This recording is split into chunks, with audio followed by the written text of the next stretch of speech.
امام ابو حنیفہ کے لیے آتا ہے. امام ابو حنیفہ بہت ویلدی انسان تھے، بزنس مین تھے، کپڑے کا کاروبار کیا کرتے تھے. اور آپ دیکھیں گی اسکالرس کے اندر یہ بات آپ کو کامنلی نظر آئے گی کہ وہ کبھی بھی دین پڑھنے پڑھانے میں پیسہ نہیں لیا کرتے تھے.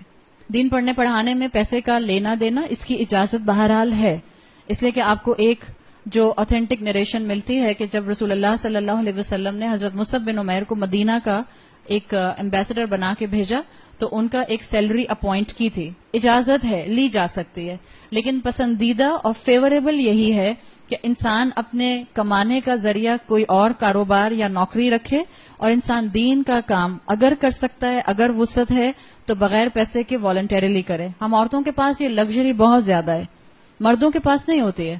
یقیناً جس طرح سے اس وقت آپ اور میں آ کر بیٹھ جاتے ہیں اتنے آرام سے، یا میرے گھنٹوں گزر جاتے ہیں کہ میں کبھی ایک کلاس میں، دوسری کلاس میں، تیسری کلاس میں جا رہی ہوتی ہوں. اگر مجھے ارننگ کی فکر ہو، اگر میری جگہ کوئی مرد ہو تو وہ اپنی فیملی کو کیسے سنبھالے گا اگر وہ اس کام سے پیسہ نہیں لے گا؟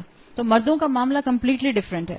ہم عورتیں اور خاص طور پر اس اسٹریٹا کی عورتیں، اللہ تعالیٰ نے ہمیں بہت وسعت دی ہے.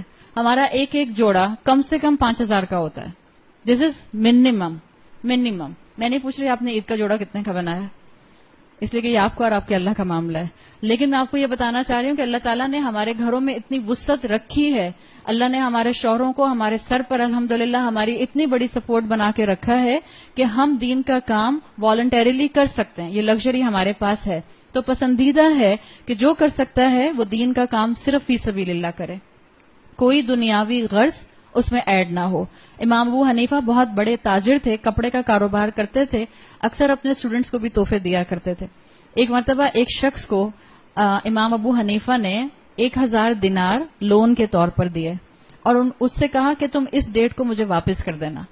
تو امام ابو حنیفہ کہتے ہیں کہ جب ڈیو ڈیٹ آ گئی اور وہ ڈیو ڈیٹ گزر گئی تو میں روز دیکھتا تھا کہ وہ شخص مسجد میں جیسے ہی مجھے دیکھتا ہے بھاگ جاتا ہے، یعنی میرا سامنا نہیں کرنا چاہ رہا، مجھے فیس نہیں کرنا چاہ رہا.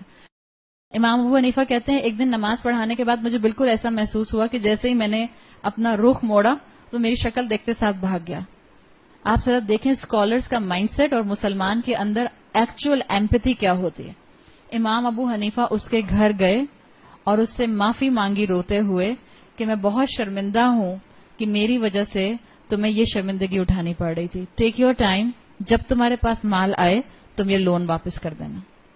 مسلمان ایسے ہوتے ہیں. جب آپ کسی کے لیے دنیا میں آسانی کریں گی اور اللہ نے آپ کو وسعت دی ہوئی ہے، اللہ انشاءاللہ قیامت کے دن اس وقت آپ کے لیے آسانی کرے گا جب کوئی آسانی دینے والا اور نہیں ہوگا.